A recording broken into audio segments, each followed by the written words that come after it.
Obamacare, which ironically was titled the Affordable Care Act, because then Senator Obama in 2008 promised that his plan would reduce the average cost of healthcare for a family of four by $2,400, which was based on a kind of back of the envelope estimate from a couple of Harvard professors that turned out to be catastrophically wrong.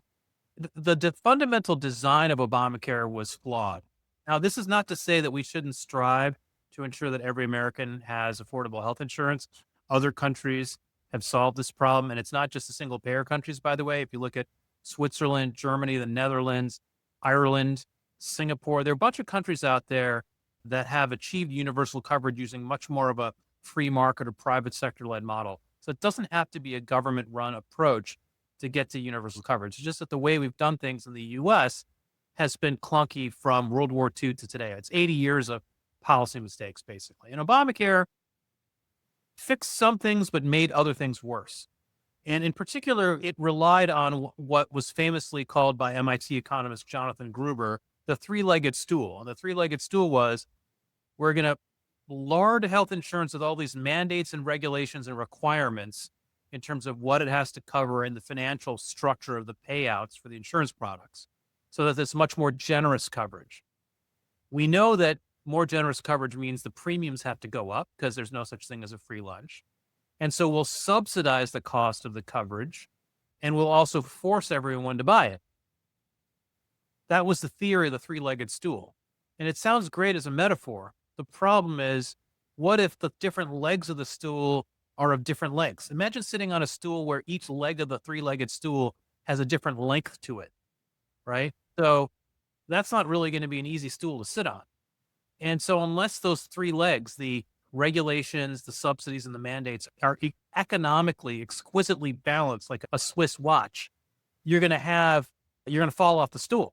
And that's basically what happened with Obamacare. So the regulations were very heavy, very robust, lots of mandates and requirements and things like that to make the insurance more generous, which meant the underlying premiums are going to skyrocket. They doubled pretty much immediately on average. So some people were spending 3 to 4x. And then the subsidies were not large enough to offset those increases in premiums. So most people ended up paying more, unless you were really low income. Most people ended up spending more for insurance than they did before Obamacare.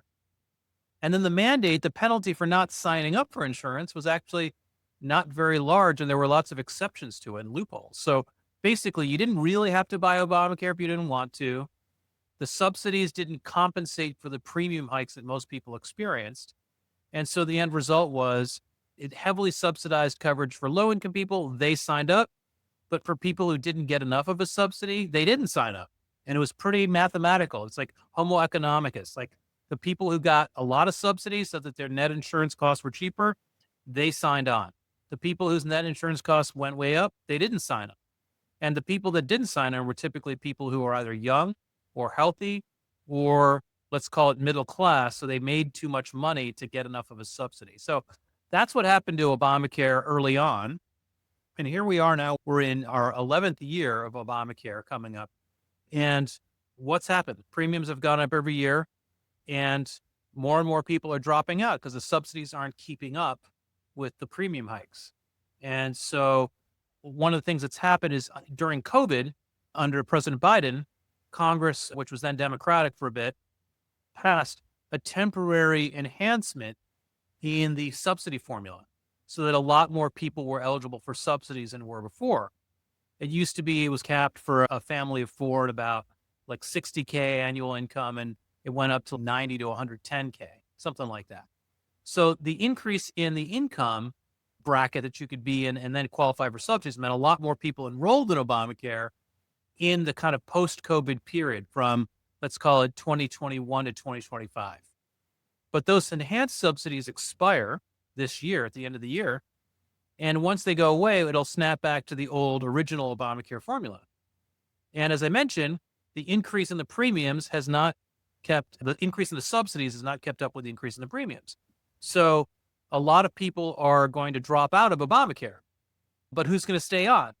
The poorest people, the sickest people, the ones who benefit the most from the subsidy formula that Obamacare uses.